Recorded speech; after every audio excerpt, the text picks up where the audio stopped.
অসহায় ও দুস্থদের মাঝে ব্রহ্মরাজপুর ধুলিহর সমাজ কল্যাণ পরিষদের খাদ্য সামগ্রী বিতরণ।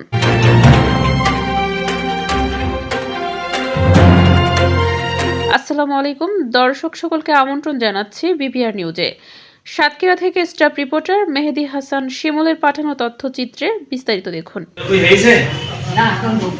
গিলাস তো একটা নিয়ে দেখতেছে চশমা। আচ্ছা এটা সরকার ব্যবস্থা করে দিতে পারেন ইনশাআল্লাহ। অসহায় ও দুস্থদের মাঝে খাদ্য সামগ্রী বিতরণ করছে সাতক্ষীরা সদর উপজেলা ব্রহ্মরাজপুর ধুলিহর সমাজ কল্যাণ পরিষদ।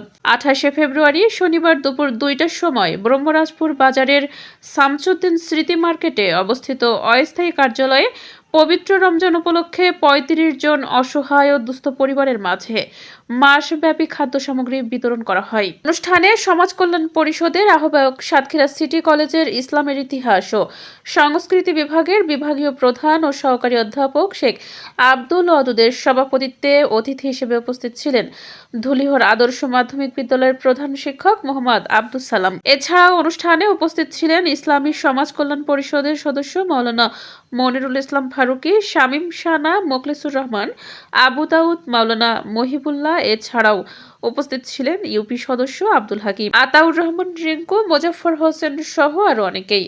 অনুষ্ঠানে 35 জন পরিবারের মাসব্যাপী ডাউল, ছোলা, ভোজ্য তেল, সেমাই, চিনি, মুড়ি, চানাচুর, খেজুর ইত্যাদি সামগ্রী বিতরণ করেন।